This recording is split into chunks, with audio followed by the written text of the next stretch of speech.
Ever wonder why the same toxic relationships keep showing up in your life? That partner who reminds you of your ex. That friend who betrays you just like the last one. That boss who triggers the same insecurities? You clicked on this video because something inside you knows there's a pattern.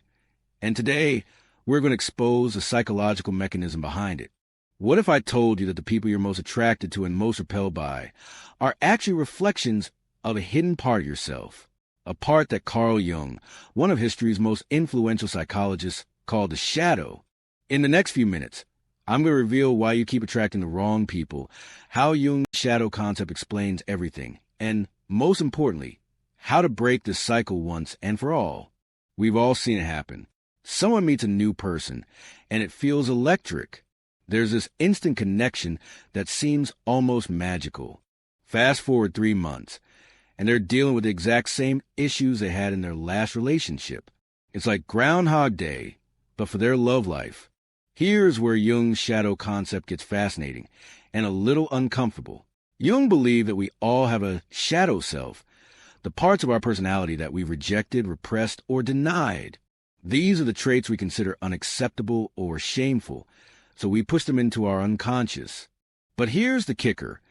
Just because we've hidden these traits from our conscious awareness doesn't mean they disappear.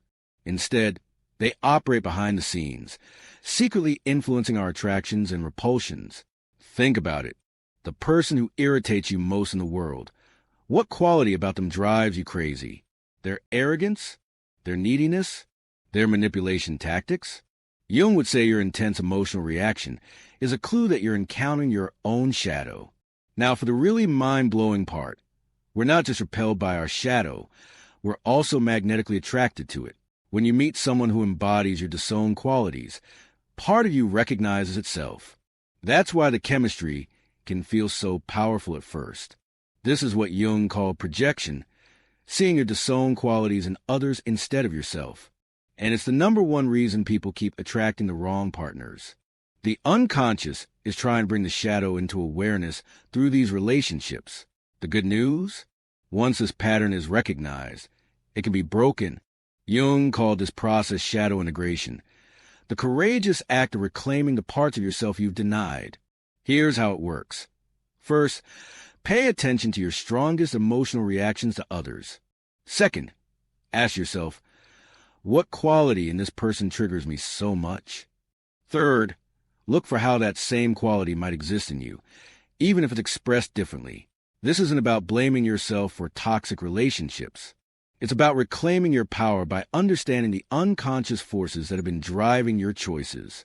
When someone finally acknowledges their own fear of vulnerability, something remarkable happens. They stop attracting emotionally unavailable partners.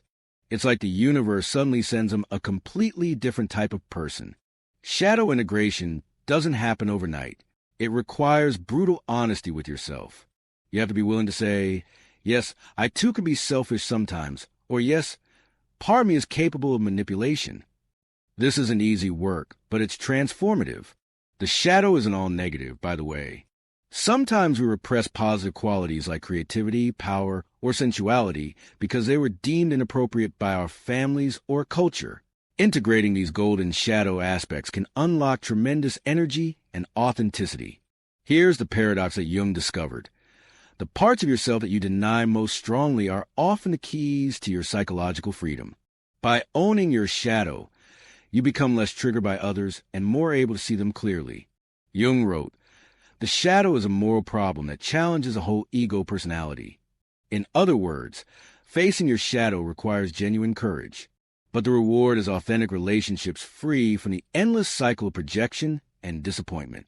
Let's break down some common shadow patterns in relationships. If you constantly attract controlling partners, you might have disowned your own need for power and control. If you keep finding yourself with partners who cheat or lie, examine your own relationship with honesty and fidelity. If you're repeatedly drawn to emotionally unavailable people, look at your own avoidance of vulnerability and intimacy. These patterns aren't coincidences or bad luck. They're invitations to growth. The ultimate goal of shadow work isn't to eliminate these aspects of yourself, but to integrate them consciously. When you acknowledge your shadow, you can express these qualities in healthy, conscious ways rather than projecting them onto others. This integration process is what Jung called individuation, becoming a whole, authentic person who can form genuine connections rather than relationships based on projection and unconscious needs.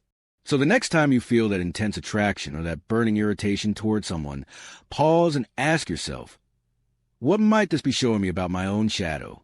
The answer could transform your relationships forever. If you found this exploration of Jung's shadow concept helpful, make sure you subscribe for more psychological insights that can transform your relationships. Hit the like button if you experience these shadow projections in your own life, and comment below with which insight resonated most with you. Remember, your attractions aren't random. They're a map to your unconscious and potentially to your wholeness.